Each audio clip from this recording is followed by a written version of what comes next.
आदाब, आप देख रहे हैं आवाज़ द वॉइस और मैं हूँ आपके साथ अमीना माजिद। आज मेरे साथ मौजूद है ज़ैगम इमाम, जो एक राइटर हैं, डायरेक्टर हैं और प्रोड्यूसर हैं, जिन्होंने अलिफ जैसी मशहूर फ़िल्म को डायरेक्ट किया है। आइए, करते हैं इनसे बात। बहुत-बहुत शुक्रिया हमें वक़्त देने के लिए। शुक्रिया, शुक्रिया। मुझे बुलाने के लिए शुक्रिया आपका। जैसे आप मीडिया प्रोफ़ेशन में रह चुके हैं और मीडिया से फ़िल्मों तक का सफ़र आपका कैसा रहा? हाँ, बहुत ही जेनेरिक सवाल है, पहले लोग यही पूछते हैं। एग्ज़ैक्टली एक्चुअली क्या होता है ना कि आप पैशनेट होते हैं किसी चीज़ को लेके जब आपको लगता है कि आप एक बड़े प्लेटफ़ॉर्म पे खड़े होके कुछ कहानी कहना चाहते हैं। Media is a purely real thing. सब कुछ असलियत है और ये एक फ़िक्शन की दुनिया है। तो जब आपको लगता है कि आपके पास कुछ कहानियाँ हैं, जो एक अच्छे प्लेटफ़ॉर्म पे, बड़े लेवल पे आपको कहना है, तो वैसी ही कुछ कहानी थी मेरे पास इस तरह की कहानियाँ थी, जो मुझे लगता था कि मुझे शायद एक बड़े प्लेटफ़ॉर्म के ज़रिए, बड़ी चीज़ों के ज़रिए कहनी चाहिए। उन कहानियों को कहने के लिए मैंने ये मीडिया वाला रास्ता छोड़ के फिर ये बॉलीवुड और या फिर फ़िल्म इंडस्ट्री जो भी आप कहें, उसका रास्ता मैंने लिया। आपकी पहली फ़िल्म दोज़ख के बारे में हमें कुछ बताइए, किस टॉपिक पर है वो फ़िल्म? दोज़ख मैंने किताब लिखी थी, वो एक बच्चे की कहानी है जो बनारस में रहता है अपने माँ-बाप के साथ।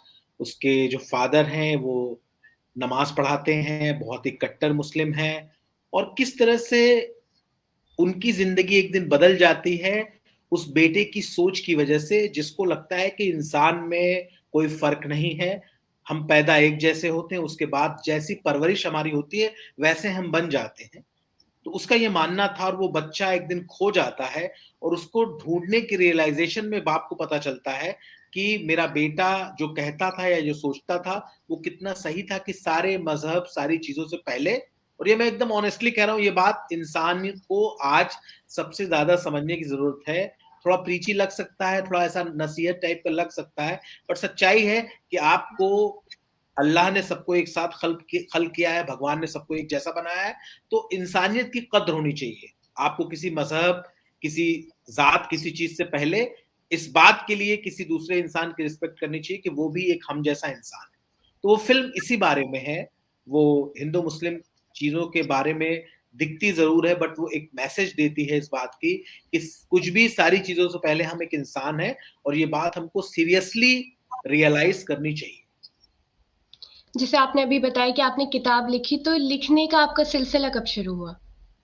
देखिए, मैं उस वक़्त अमर उजाला न्यूज़पेपर में एक रिपोर्टर हुआ करता था और अचानक से मेरे ज़हन में बात आई, ये प्लॉट बहुत दिनों से मेरे ज़हन में था और किताबें पढ़ने का मुझे बहुत शौक था क्योंकि लिखने के लिए पढ़ना बहुत ज़रूरी है। आपको फ़ॉर्मेट पता होना चाहिए कि किस तरह से कोई चीज़ लिखी जाती है। वो चीज़ आप तभी लिख सकते हैं जब आपने थोड़ा उसके बारे में रिसर्च किया हो। चूँकि किताबें पढ़ के मुझे बहुत प्रैक्टिस थी, मैं समझता था कि कैसे लिखा जाता है।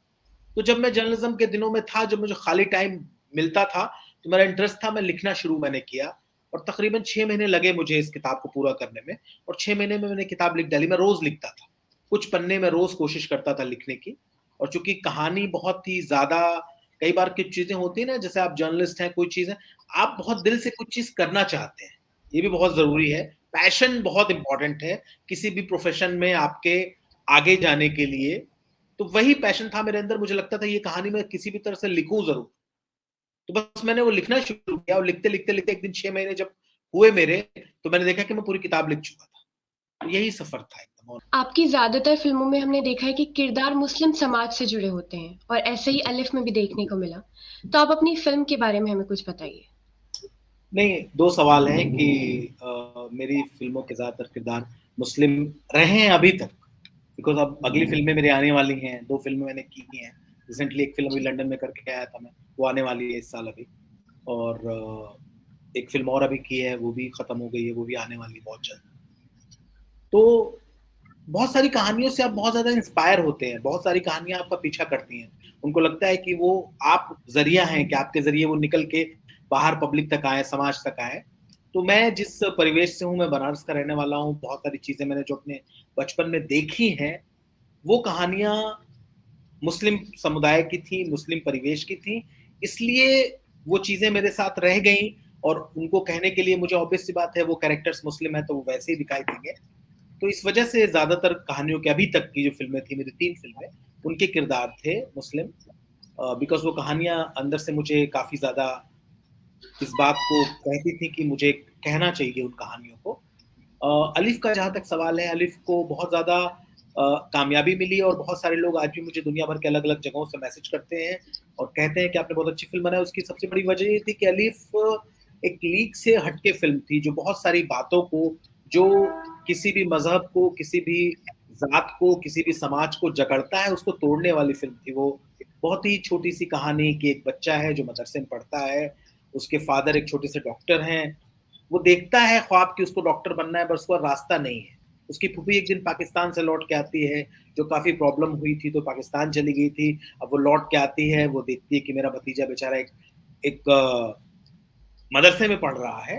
वो उसको कैसे कहती है कि उसको एक अच्छे स्कूल में पढ़ना चाहिए, क्योंकि जो कोट भी किया था हमने कुरान शरीफ के हवाले से भी बातें कही थी कि देखिए कि दीन के साथ-साथ दुनिया का इल्म होना भी बहुत ज़रूरी है। ये मेन उसकी अंडरलाइन बात थी उस फ़िल्म की और ये लोगों को समझ आई उस फ़िल्म के ज़रिए, उस बच्चे की कहानी के ज़रिए, उस फूफी के ज़रिए ये बात समझ आई। तो ये बात बहुत ज़रूरी थी कि वो फ़िल्म का मकसद बनाने का पूरी प्योरिटी के साथ कोई भी बहुत सारे लोगों ने हालाँकि ये एलिगेशंस लगाया कि नहीं-नहीं आप तो मदरसे को ख़त्म करने की बात कह रहे हैं। देखिए, किसी भी लैंग्वेज को पढ़ना, दीन को समझना, जानना, कुछ भी बुरा नहीं है उसमें। आप जितनी चाहें आप करिए तैयारी, जो करना हो पढ़िए, लेकिन आप एक अच्छे इंसान, एक अच्छे नागरिक किसी देश के बनने के लिए जो चीज़ें होती हैं अपने सपनों के लिए, वो तो आपको पूरा करना पड़ेगा ना। कि अगर आप यूट्यूबर बनना चाहते हैं, तो आपको यूट्यूब चैनल अपना खोलना पड़ेगा। तो अगर आप डॉक्टर बनना चाहते हैं, तो आपको उस तरह की पढ़ाई करनी पड़ेगी, आपको बायोलॉजी लेनी पड़ेगी 12th में, तब आप होंगे। तो वो फ़िल्म का मकसद ये था और वो बताने में कामयाब रही कि दीन के साथ-साथ दुनिया भी उतनी ही ज़रूरी है, बिकॉज़ हम सब एक सफ़र पे हैं, हम एक जर्नी पे हैं, जिसका नाम है दुनिया, तो उसके तकाज़े, उसकी चीज़ों के ज़रिए भी आपको कुछ करना पड़ेगा। तो एजुकेशन की फ़िल्म थी जो काफ़ी पसंद आई लोगों को, जो इस बात पे ज़ोर देती है कि भई आप लड़ना नहीं, पढ़ना ज़रूरी है, सारी बातें छोड़ के आप पढ़ाई पे आप ज़ोर दीजिए और अगर आप पढ़ते-लिखते हैं, तो आप ज़िंदगी में बहुत सारी चीज़ें, बहुत सारी बातों में आप कामयाब हो जाएँगे। ये जो फ़िल्म थी नक्काश, वो कुछ ऐसे नक्काशों के बारे में थी, जो बनारस में जो बहुत बड़े-बड़े मंदिरों में जो मूर्तियाँ लगी हैं सोने की, बनी हुई हैं, मंदिरों में जो काम होता है, नक्काशी का, दूसरी चीज़ों का, वो बनाते थे वो। अभी भी बहुत सारे लोग ऐसा करते हैं। उसी के जी। बारे में ये फ़िल्म थी कि कैसे मुस्लिम कारीगर बनाते हैं और कैसे उनको अचानक से एक वक़्त आता है, जहाँ पे वो कारीगर जो मेरा मेन कैरेक्टर है उसको प्रॉब्लम होने लगती है, बिकॉज़ लोगों को लगता है कि अरे कोई मुस्लिम मंदिर में कैसे जा सकता है? और वहाँ पे एक जो मंदिर का ट्रस्टी है, जो अलग-अलग बड़े-बड़े कलाकारों ने रोल प्ले किया था, कुमुद मिश्रा ने, इनामुल हक ने, शारी वाजपेयी ने, कि वो जो ट्रस्टी है वो कहता है नहीं, ये सालों से ऐसा होता आ रहा है, 200, 300, 400 सालों से हो रहा है, तो ये रुकना नहीं चाहिए, होगा। और पॉलिटिक्स जो आज की हो रही है, बहुत सारी चीज़ें जो गड़बड़ी हो रही है, उसके बीच में से क्या होता है उस नक्काश के साथ, जो एक मंदिर में जो एक मुस्लिम है, जो गंगा किनारे नमाज़ पढ़ता है, जो गंगा के पानी से वज़ू बनाता है और नमाज़ पढ़ता है और जाके मंदिरों में नक्काशी करता है, उसके साथ क्या होता है, ये उस फ़िल्म की कहानी थी, जी। नक्काश, जिसको काफ़ी एप्रिसिएशन मिला और दुनिया भर के बड़े-बड़े फेस्टिवल्स में अवार्ड जीता और बहुत सारी चीज़ें हुई उसके बाद। जी। जैसे सर आपने अभी बताया कि फ़िल्म को बहुत सारे अवार्ड्स मिले, तो आप उन अवार्ड्स के बारे में हमें कुछ बताइए? कौन-कौन से अवार्ड्स मिले? हाँ, मुझे बेस्ट डायरेक्टर का अवार्ड मिला, इनामुल हक को बेस्ट एक्टर का अवार्ड मिला, ये मिला हमको बोस्टन इंटरनेशनल फिल्म फेस्टिवल में, अमेरिका में। डीसी में ही वॉशिंगटन डीसी में दूसरा फेस्टिवल था, वहाँ हमको अवार्ड मिला। जी। सिंगापुर में मुझे emerging film maker of the year का अवार्ड मिला। इंडिया में 2-3 अवार्ड मिले। इस तरह के जो फेस्टिवल्स हैं उसमें कई सारे अवार्ड मिले, जहाँ पे ट्रैवल करता रहता हूँ मैं भी, बहुत सारी जगहों पे जाना होता है, कुछ जगहों पे जूरी का मेंबर भी हूँ इंटरनेशनल फिल्म फेस्टिवल में। तो इस तरह की चीज़ें हुई, एप्रिसिएशन हुई। हमने कांस फिल्म फेस्टिवल में इसको रिवील किया था, तो इसको अनवील किया था इसका पोस्टर और सारी चीज़ें। इंडियन गवर्नमेंट की तरफ से काफ़ी सराहना की गई, इसकी इंडिया पवेलियन में इसको लिया गया था कांस फिल्म फेस्टिवल में, फ्रांस में। जी। तो ये सब चीज़ें हुई इस फिल्म के साथ। तो बहुत अच्छे क्रिटिक्स ने जी। बहुत ज़्यादा अच्छा लिखा और लिखा कि ऐसी फ़िल्मों की ज़रूरत है और फर्स्ट पोस्ट और कई सारी वेबसाइट्स ने साल 2019 की बेस्ट फ़िल्मों में से एक रखा था कि टॉप 10 फ़िल्मों की लिस्ट में वो फ़िल्म थी। आप अपनी फ़िल्मों के ज़रिए क्या मैसेज देना चाहते हैं समाज को?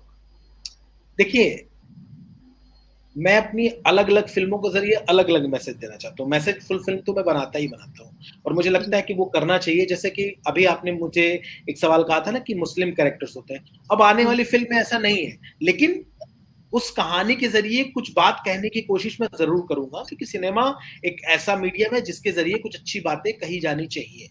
जैसे आजकल लोग कहते हैं ना कि सोशल मीडिया का बड़ा बड़ा असर पड़ता है, फलानी चीज़ का असर पड़ता है, तो सिनेमा का भी असर पड़ता है। लोग कहें, ना कहें, मनोरंजन उसके साथ जुड़ा हुआ है, बट एक मैसेज देने का मीडियम तो वो है। तो मैं अपनी हर फ़िल्म के साथ अलग-अलग मैसेज, जैसे मैंने आपसे बोला ना कि दोज़ख का मैसेज ये था कि भाई इंसानियत सबसे बड़ा है, इंसान सबसे बड़ा है। अलिफ का मैसेज ये था कि भाई आपको दीन के साथ दुनिया का इल्म होना चाहिए। ऐसा नहीं है कि आप आए हैं तो बस आप रट्टा मार, तोते मार, टोपी पहन के आप सिर हिलाते रहिए और ज़िंदगी हो जाएगी, ऐसा नहीं है। ये कहीं नहीं लिखा, ये बिल्कुल गलत बात है। हर इंसान को आगे बढ़ने का हक है, उन कोशिशों के साथ। तो मज़हब या कोई और चीज़ उसके पाँव में ज़ंजीर नहीं बननी चाहिए। वो अपनी पर्सनल बिलीफ में जो भी करे, हर चीज़ सीखनी चाहिए। मैं इस बात के कतई खिलाफ नहीं हूँ। आपको जो करना हो करिए, उससे कोई फ़र्क नहीं है। लेकिन दुनियावी एतबार से, दुनियावी लिहाज़ से आप अपनी कम्युनिटी, अपने परिवार, अपने समाज, अपने देश के लिए कितने हेल्पफुल हो सकते हैं, उसकी कोशिश आपको ज़रूर करनी चाहिए। कि हाँ, मैं डॉक्टर बन के, इंजीनियर बन के और भी चीज़ें जो भी बेहतर हो सकता है, कलाकार बन के, राइटर बन के, ब्लॉगर बन के, यूट्यूबर बन के आपको करना चाहिए। तो उन चीज़ों की फ्रीडम की बात की गई है। जी। नक्काश के ज़रिए ये बात निकल के आई कि अब कैसे जो परंपरा है जिसको लोग कह रहे हैं कि नहीं बनारस, वो कैसे एक मिक्स तहज़ीब का शहर है, मिक्स उसमें हिंदुओं की जितनी जगह है उतनी मुसलमानों को भी है और ये सालों से है। अभी एक दिल्ली के एक बड़े पत्रकार हैं अनिल माहेश्वरी जी, उनकी किताब आई है polarised times living in India today. उसमें उन्होंने एक चैप्टर में पूरे मेरी मेरी जर्नी और मेरी फ़िल्मों के बारे में ही लिखा है कि कैसे ये फ़िल्में कहीं न कहीं जाके उस आज के हिंदुस्तान की असलियत दिखाती हैं, जो एक्चुअल में हिंदुस्तान है और जो थ्रेट्स उसके अंदर हैं, जो चीज़ें उसके अंदर हैं कि हाँ, एक मुस्लिम जो मंदिर में काम करता है, तो भले ही उसके लोग भी खिलाफ हैं। उनको लगता है कि अरे तुम मुस्लिम होके किसी मंदिर में कैसे काम कर सकते हो? और दूसरे लोग भी खिलाफ हैं कि अरे भाई ये मुसलमान हमारे मंदिर में क्या कर रहा है? बट मंदिर का जो ट्रस्टी है, जो बड़ा कट्टर ब्राह्मण है, कट्टर हिंदू है, वो उसको फ़ेवर करता है कि नहीं, ये सालों से हो रहा है, ऐसा नहीं हो सकता। ये कला है, इसमें आप धर्म नहीं घुसा सकते। ये गलत बात है, आप इसका विरोध नहीं कर सकते। उसी तरह से तो ये मैसेज है, फ़िल्मों का मैसेज है, हर फ़िल्मों के ज़रिए अलग मैसेज है। जैसे लंदन में जो मैंने फ़िल्म अभी की है, जो आने वाली सुपर वुमन नाम है उसका, उसका एक अलग मुद्दा है, वो वुमेन वुमेन सेंट्रिक फ़िल्म है, वुमेन के बारे में बात करती है फ़िल्म। तो और एक थ्रिलर फ़िल्म की है, वो भी एक मुद्दे पुलिसिंग के ऊपर है, पुलिस को क्या करना चाहिए, नहीं करना चाहिए, तो काइंड ऑफ ये मैसेज है और भी जो फ़िल्में कर रहा हूँ। तो हर फ़िल्म का एक अलग मैसेज है, हर फ़िल्म की कहानी के ज़रिए कुछ बात कहने की कोशिश है, क्योंकि स्ट्रॉन्गली मेरा मानना है, लोग कहते हैं अलग बात है कि भई फ़िल्म का बॉक्स ऑफिस पे कामयाब हो, सारी चीज़ें ज़रूरी है, लेकिन उसके ज़रिए कोई बात निकल के आए, ये भी बहुत ज़रूरी है। जी, फ़िल्म के ज़रिए हम बहुत स्ट्रॉन्ग मैसेज दे सकते हैं, आपकी फ़िल्मों से हमें पता चलता है। बहुत-बहुत शुक्रिया हमें वक़्त देने के लिए। Thank you.